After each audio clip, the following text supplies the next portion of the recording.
have been so touched by all the well wishes that we've received over the past few weeks. But tonight it's my turn to say thanks.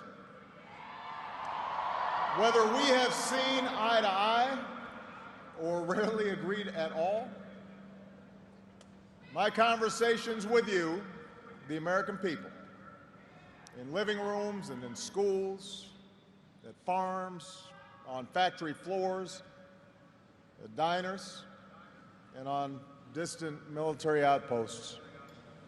Those conversations are what have kept me honest and kept me inspired and kept me going.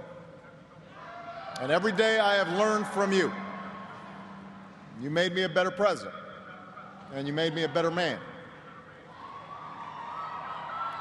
So I first came to Chicago when I was in my early 20s, and I was still trying to figure out who I was, still searching for a purpose in my life. And it was a neighborhood not far from here where I began working with church groups in the shadows of closed steel mills. It was on these streets where I witnessed the power of faith and the quiet dignity of working people in the face of struggle and loss. I can't do that.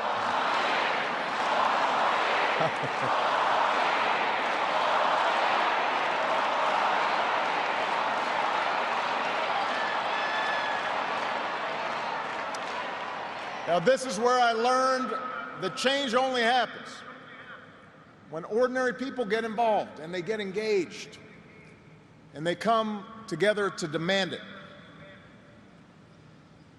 After 8 years as your president, I still believe that.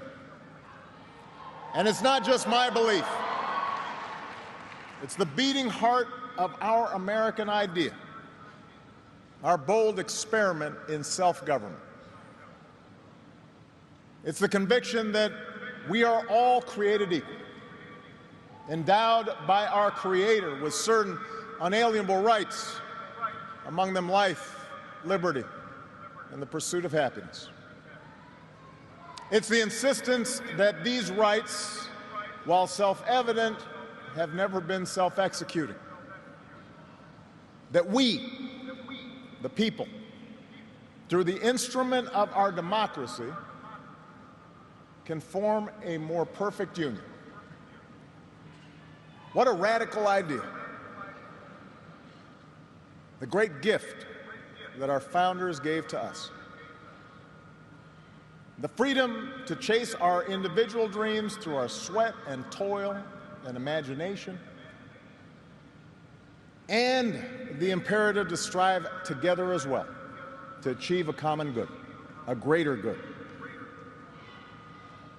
For 240 years, our nation's call to citizenship has given work and purpose to each new generation. It's what led patriots to choose republic over tyranny, pioneers to trek west, slaves to brave that makeshift railroad to freedom. It's what pulled immigrants and refugees across oceans and the Rio Grande. It's what pushed women to reach for the ballot. It's what powered workers to organize. It's why GIs gave their lives at Omaha Beach and Iwo Jima, Iraq, and Afghanistan. And why men and women from Selma to Stonewall were prepared to give theirs as well. So that's what we mean when we say America's exceptional. Not that our nation's been flawless from the start, but that we have shown the capacity to change and make life better for those who follow. Yes, our progress has been uneven. The work of democracy has always been hard. It's always been contentious. Sometimes it's been bloody. For every 2 steps forward, it often feels we take one step back. But the long sweep of America has been defined by forward motion, a constant widening of our founding creed to embrace all and not just some.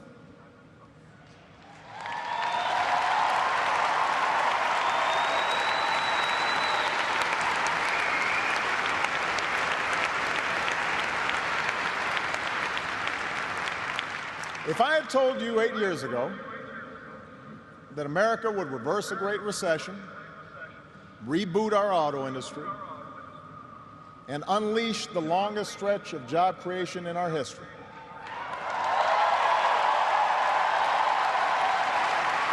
if I had told you that we would open up a new chapter with the Cuban people, shut down Iran's nuclear weapons program without firing a shot, take out the mastermind of 9/11,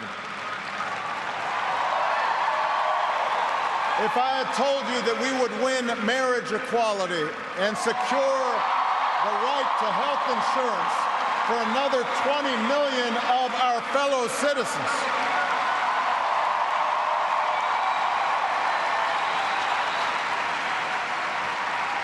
if I had told you all that, you might have said our sights were set a little too high. But that's what we did. That's what you did. You were the change. You answered people's hopes, and because of you, by almost every measure, America is a better, stronger place than it was when we started.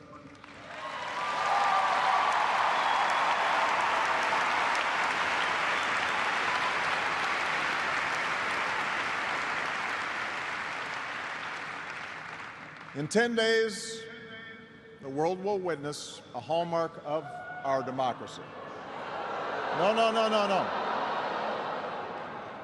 The peaceful transfer of power from one freely elected president to the next.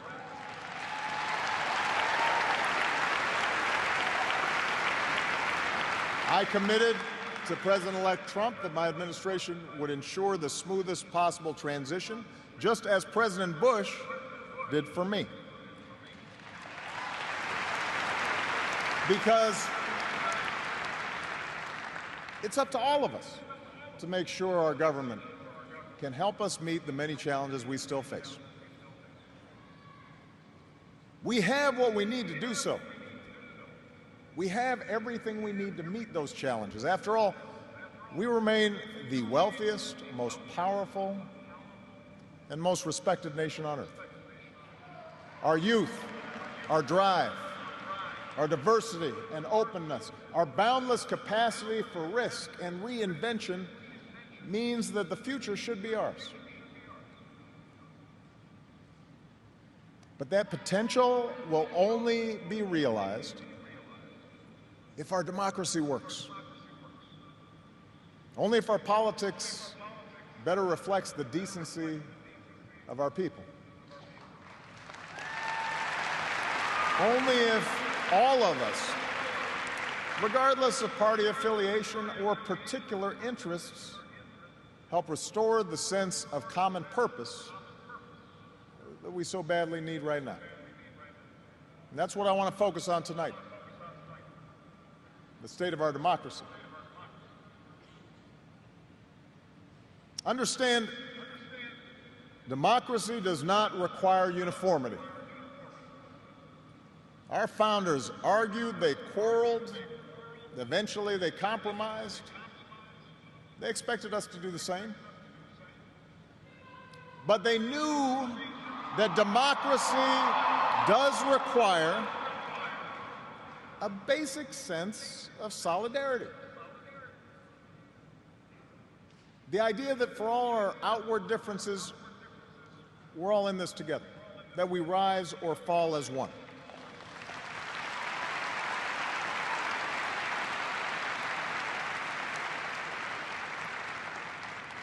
There have been moments throughout our history that threatened that solidarity. And the beginning of this century has been one of those times. A shrinking world, growing inequality, demographic change, and the specter of terrorism. These forces haven't just tested our security and our prosperity, but are testing our democracy as well. And how we meet these challenges to our democracy will determine our ability to educate our kids and create good jobs and protect our homeland. In other words, it will determine our future. To begin with, our democracy won't work without a sense that everyone has economic opportunity. And the good news is that today the economy is growing again. Wages, incomes, home values, and retirement accounts are all rising again. Poverty is falling again.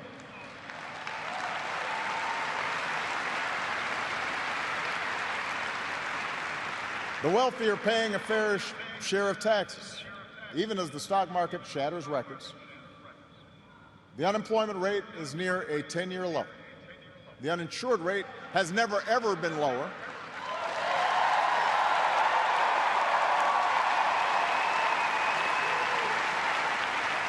Healthcare costs are rising at the slowest rate in 50 years. And I've said, and I mean it, if anyone can put together a plan that is demonstrably better than the improvements we've made to our healthcare system, that covers as many people at less cost, I will publicly support it.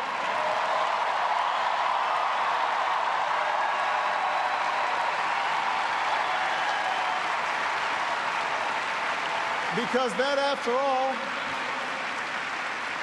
is why we serve.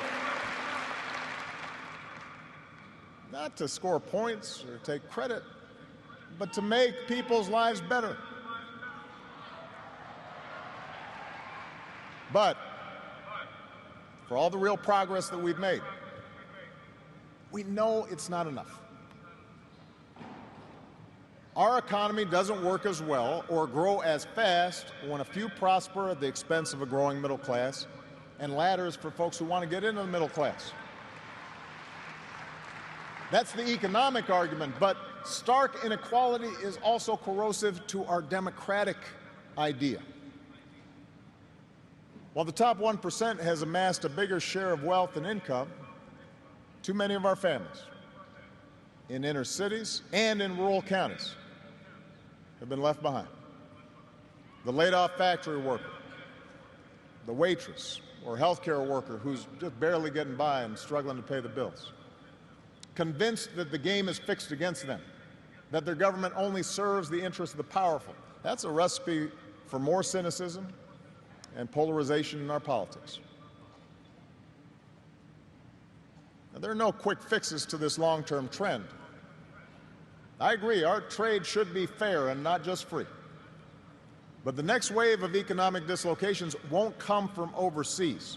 It will come from the relentless pace of automation that makes a lot of good middle-class jobs obsolete. And so we're going to have to forge a new social compact to guarantee all our kids the education they need, to give workers the power to unionize for better wages, to update the social safety net to reflect the way we live now, and make more reforms to the tax code so corporations and individuals who reap the most from this new economy don't avoid their obligations to the country that's made their very success possible.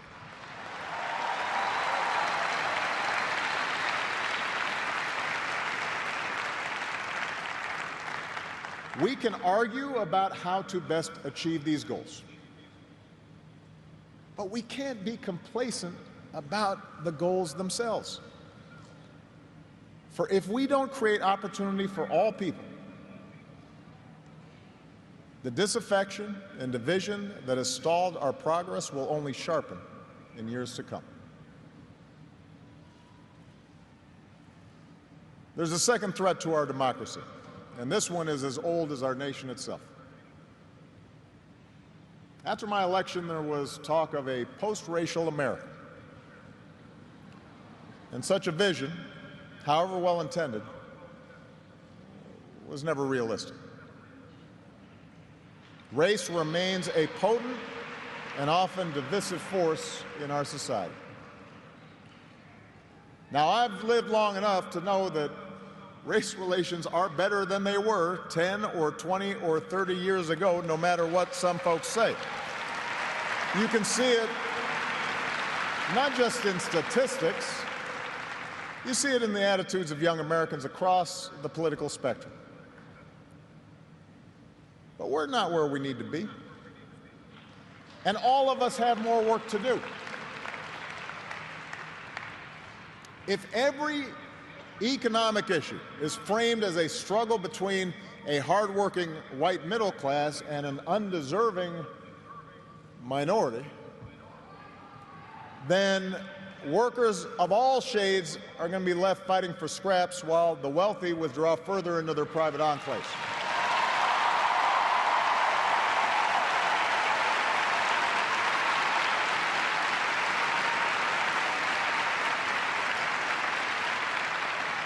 If we're unwilling to invest in the children of immigrants just because they don't look like us, we will diminish the prospects of our own children, because those brown kids will represent a larger and larger share of America's workforce.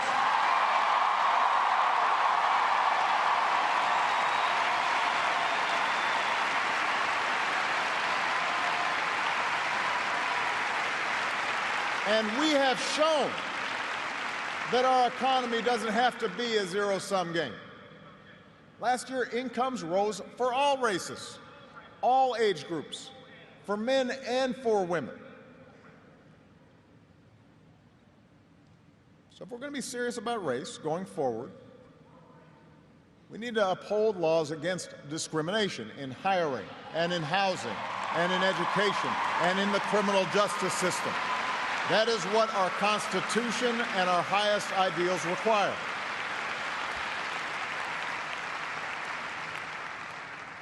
But laws alone won't be enough. Hearts must change. They won't change overnight.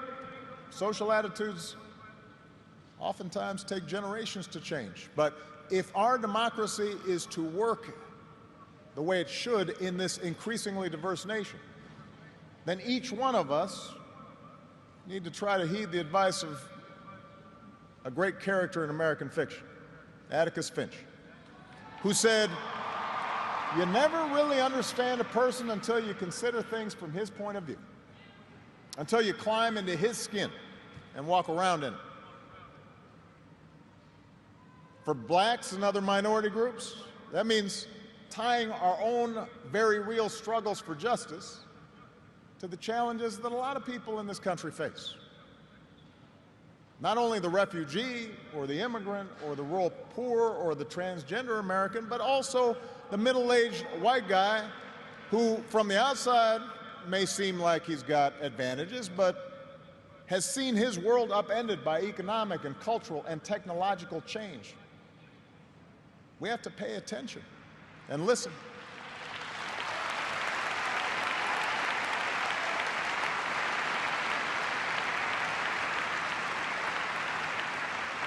For white Americans, it means acknowledging that the effects of slavery and Jim Crow didn't suddenly vanish in the 60s. That when minority groups voice discontent, they're not just engaging in reverse racism or practicing political correctness. When they wage peaceful protests, they're not demanding special treatment, but the equal treatment that our founders promised.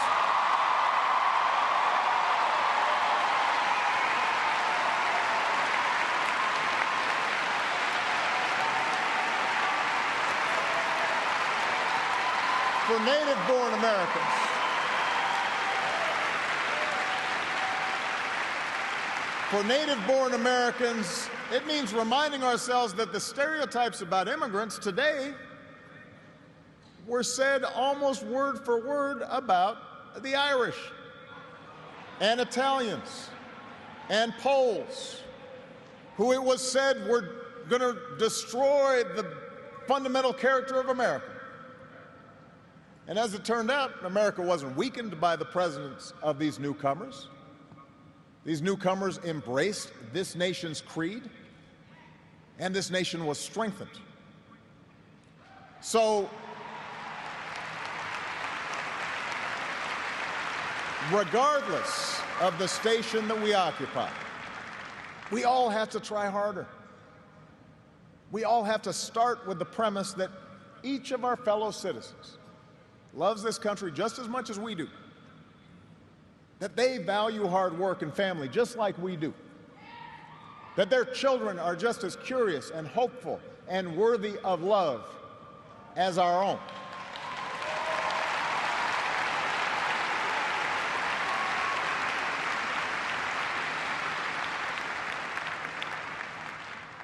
And that's not easy to do.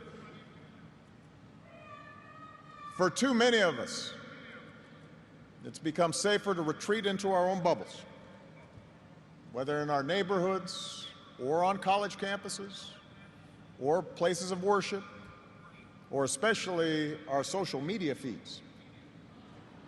Surrounded by people who look like us and share the same political outlook and never challenge our assumptions. And the rise of naked partisanship and increasing economic and regional stratification, the splintering of our media into a channel for every taste, all this makes this great sorting seem natural, even inevitable. And increasingly, we become so secure in our bubbles that we start accepting only information, whether it's true or not, that fits our opinions, instead of basing our opinions on the evidence that is out there.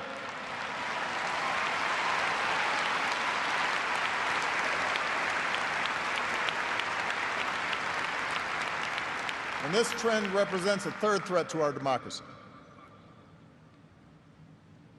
Look, politics is a battle of ideas. That's how our democracy was designed. In the course of a healthy debate, we prioritize different goals and the different means of reaching them. But without some common baseline of facts, without a willingness to admit new information and concede that your opponent might be making a fair point and that science and reason matter, then we're going to keep talking past each other and we'll make common ground and compromise impossible.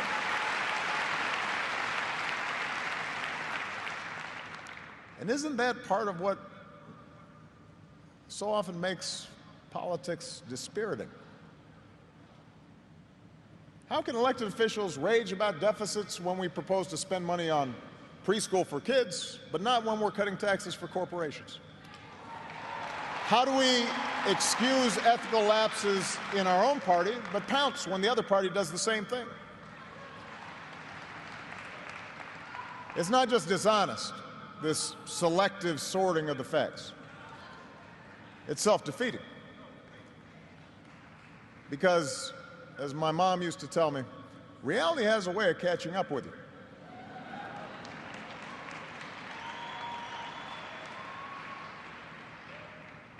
Take the challenge of climate change. In just 8 years, we've halved our dependence on foreign oil. We've doubled our renewable energy.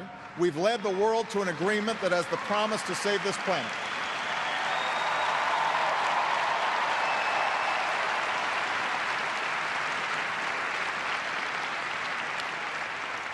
But without bolder action, our children won't have time to debate the existence of climate change.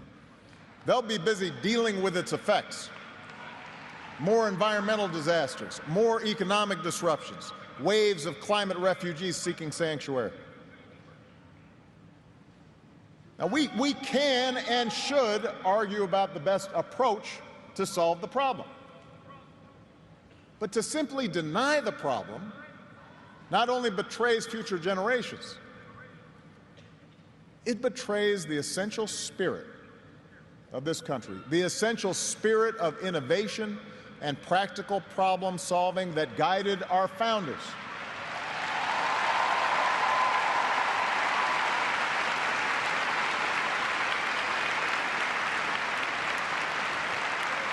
It is that spirit. It is that spirit born of the Enlightenment that made us an economic powerhouse. The spirit that took flight at Kitty Hawk and Cape Canaveral. The spirit that cures disease and put a computer in every pocket. It's that spirit, a faith in reason and enterprise and the primacy of right over might, that allowed us to resist the lure of fascism and tyranny during the Great Depression, that allowed us to build a post-World War II order with other democracies, an order based not just on military power or national affiliations, but built on principles: the rule of law, human rights, freedom of religion and speech and assembly, and an independent press.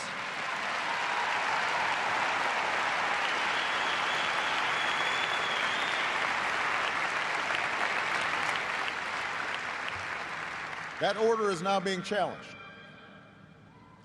First, by violent fanatics who claim to speak for Islam. More recently, by autocrats in foreign capitals who see free markets and open democracies and civil society itself as a threat to their power. The peril each poses to our democracy is more far-reaching than a car bomb or a missile. They represent the fear of change, the fear of people who look or speak or pray differently, a contempt for the rule of law that holds leaders accountable, an intolerance of dissent and free thought,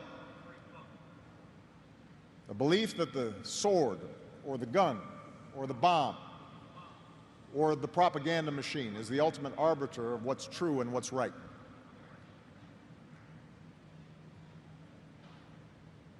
Because of the extraordinary courage of our men and women in uniform, because of our intelligence officers and law enforcement and diplomats who support our troops, no foreign terrorist organization has successfully planned and executed an attack on our homeland these past 8 years. And although Boston and Orlando and San Bernardino and Fort Hood remind us of how dangerous radicalization can be, our law enforcement agencies are more effective and vigilant than ever. We have taken out tens of thousands of terrorists, including bin Laden.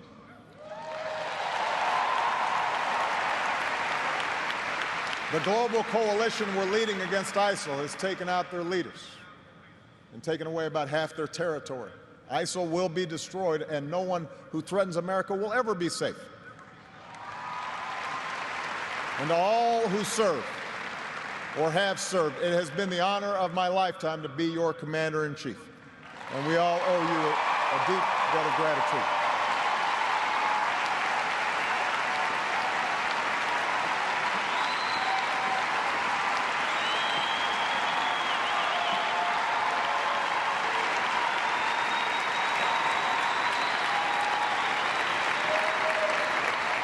But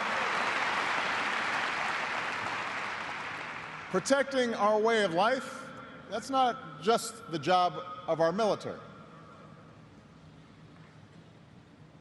Democracy can buckle when it gives in to fear. So just as we, as citizens, must remain vigilant against external aggression, we must guard against a weakening of the values that make us who we are. And that's why, for the past 8 years, I've worked to put the fight against terrorism on a firmer legal footing. That's why we've ended torture, worked to close Gitmo, reformed our laws governing surveillance to protect privacy and civil liberties. That's why I reject discrimination against Muslim Americans, who are just as patriotic as we are.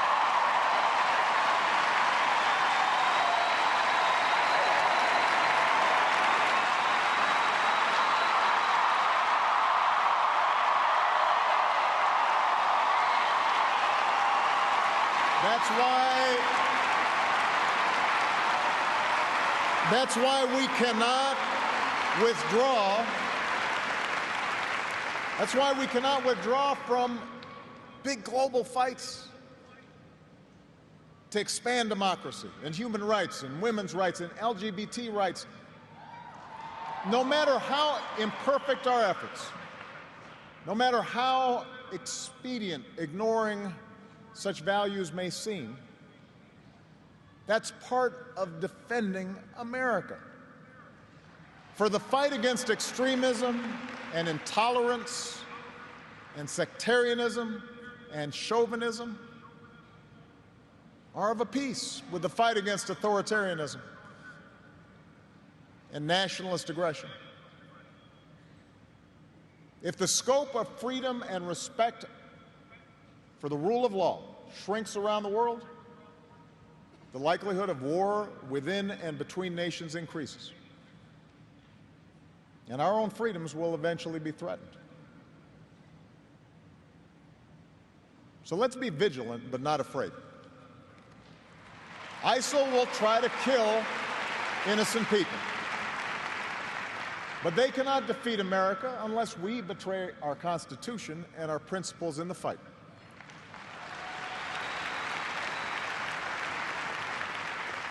Rivals like Russia or China cannot match our influence around the world unless we give up what we stand for and turn ourselves into just another big country that bullies smaller neighbors.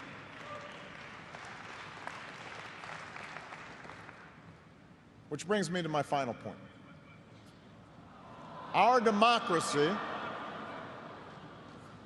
Our democracy is threatened whenever we take it for granted.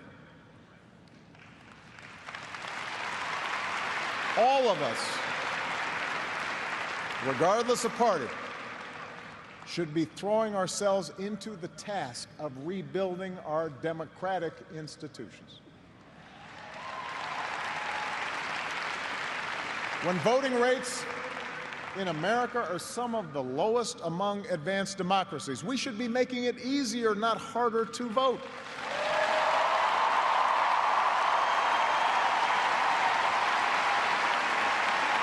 When trust in our institutions is low,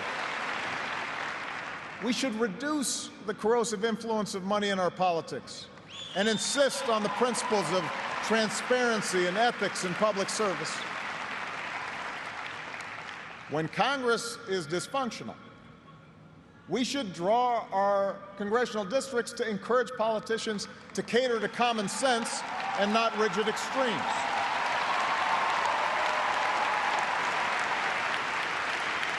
But remember, none of this happens on its own. All of this depends on our participation, on each of us accepting the responsibility of citizenship, regardless of which way the pendulum of power happens to be swinging. Our Constitution is a remarkable, beautiful gift. But it's really just a piece of parchment. It has no power on its own. We, the people, give it power. We, the people, give it meaning with our participation and with the choices that we make and the alliances that we forge, whether or not we stand up for our freedoms, whether or not we respect and enforce the rule of law. That's up to us. America's no fragile thing, but the gains of our long journey to freedom are not assured. In his own farewell address, George Washington wrote that self-government is the underpinning of our safety, prosperity, and liberty. But from different causes and from different quarters, much pains will be taken to weaken in your minds the conviction of this truth.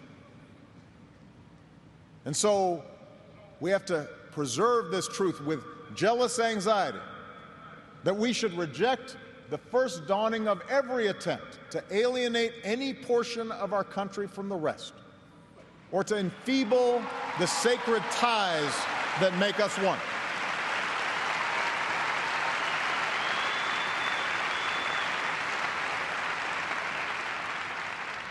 America, we weaken those ties when we allow our political dialogue to become so corrosive that people of good character aren't even willing to enter into public service. So coarse with rancor that Americans with whom we disagree are seen not just as misguided, but as malevolent. We weaken those ties when we define some of us as more American than others, when we write off the whole system as inevitably corrupt, and when we sit back and blame the leaders we elect without examining our own role in electing them.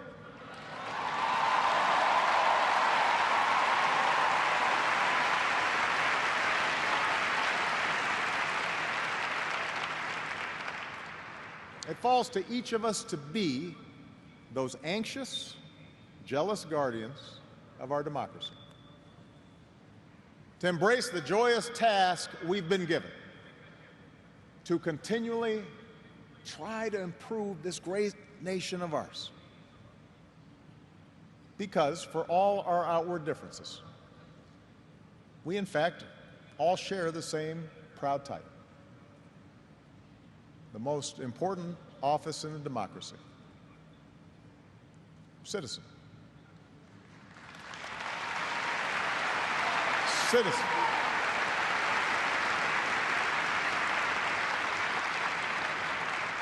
So you see, that's what our democracy demands. It needs you. Not just when there's an election, not just when your own narrow interest is at stake, but over the full span of a lifetime. If you're tired of arguing with strangers on the internet, try talking with one of them in real life.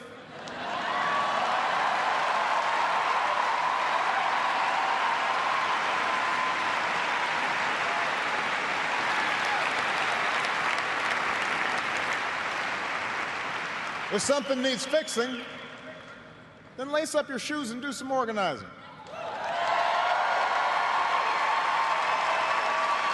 If you're disappointed by your elected officials, grab a clipboard, get some signatures, and run for office yourself.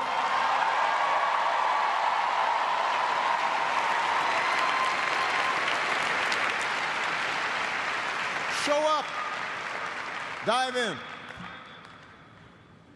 Stay at it. Sometimes you'll win. Sometimes you'll lose. Presuming a reservoir of goodness in other people, that can be a risk. And there will be times when the process will disappoint you. But for those of us fortunate enough to have been part of this work and to see it up close, let me tell you, it can energize and inspire. And more often than not, your faith in America and in Americans will be confirmed.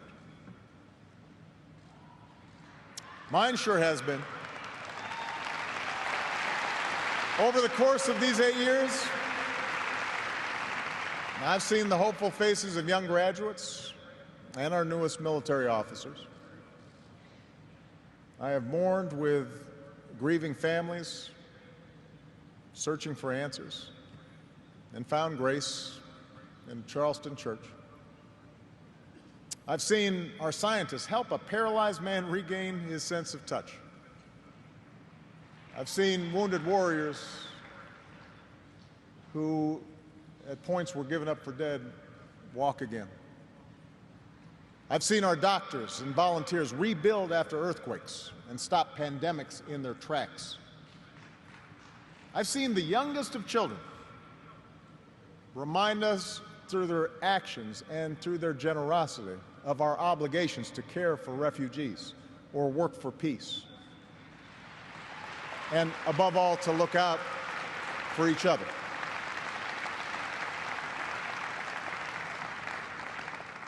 So that faith that I placed all those years ago, not far from here, in the power of ordinary Americans to bring about change,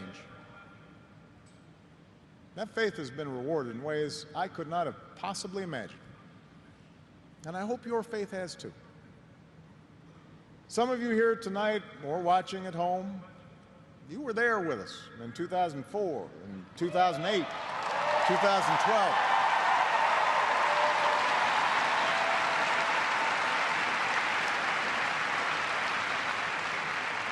Maybe you still can't believe we pulled this whole thing off. Let me tell you, you're not the only ones. Michelle,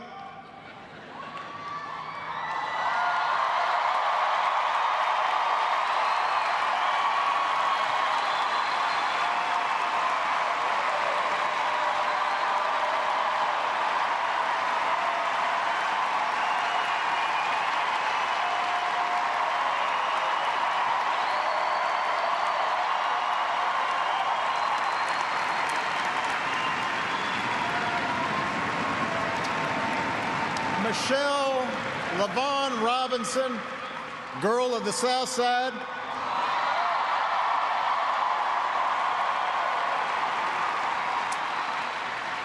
For the past 25 years, you have not only been my wife and mother of my children, you have been my best friend.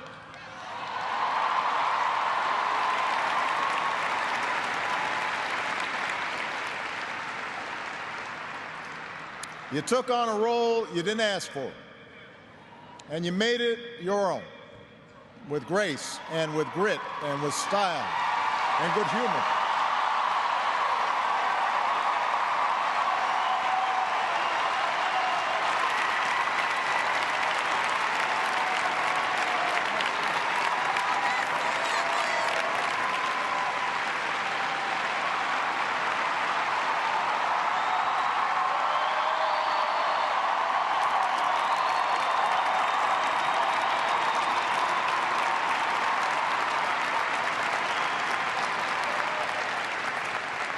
You made the White House a place that belongs to everybody. And a new generation sets its sights higher because it has you as a role model. So you have made me proud, and you have made the country proud.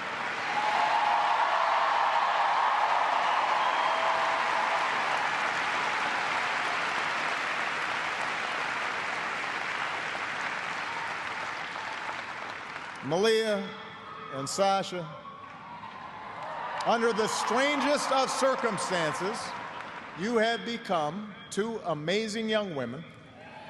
You are smart and you are beautiful, but more importantly, you are kind and you are thoughtful and you are full of passion. And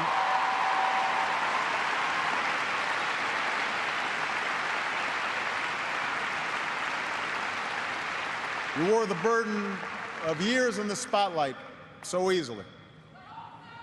Of all that I have done in my life, I am most proud to be your dad.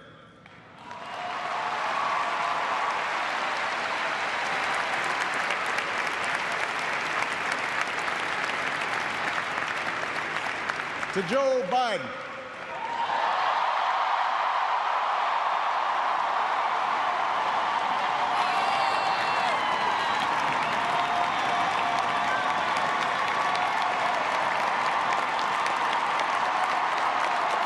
the scrappy kid from Scranton, who became Delaware's favorite son.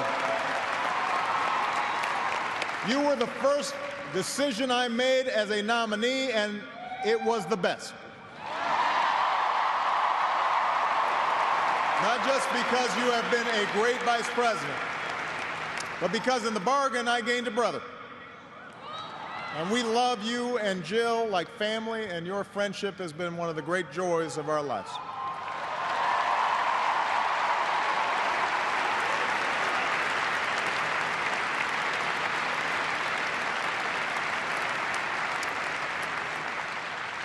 To my remarkable staff,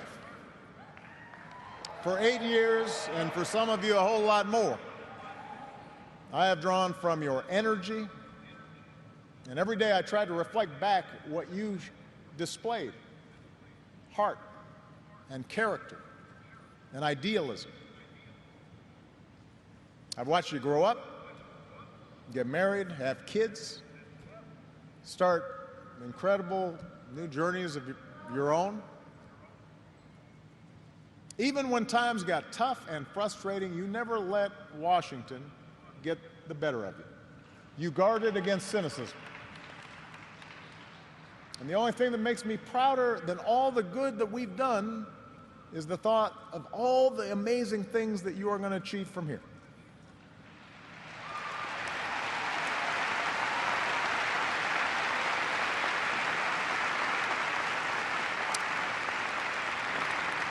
And to all of you out there, every organizer who moved to an unfamiliar town, every kind family who welcomed them in, every volunteer who knocked on doors, every young person who cast a ballot for the first time, every American who lived and breathed the hard work of change, you are the best supporters and organizers anybody could ever hope for, and I will be forever grateful.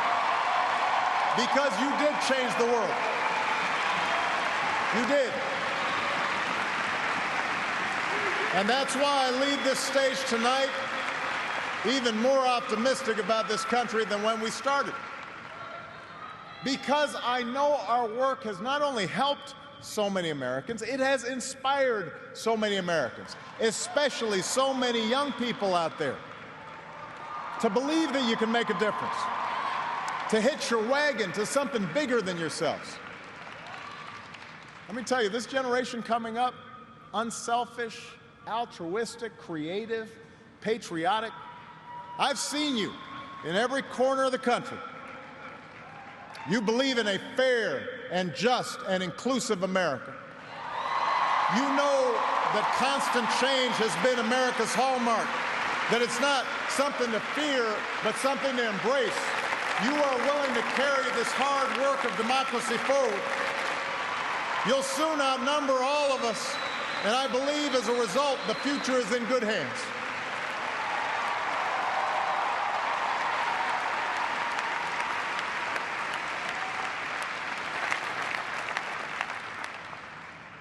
My fellow Americans, it has been the honor of my life to serve you. I won't stop. In fact, I will be right there with you as a citizen for all my remaining days. But for now, whether you are young or whether you're young at heart, I do have one final ask of you as your president. The same thing I asked when you took a chance on me 8 years ago. I'm asking you to believe, not in my ability to bring about change, but in yours.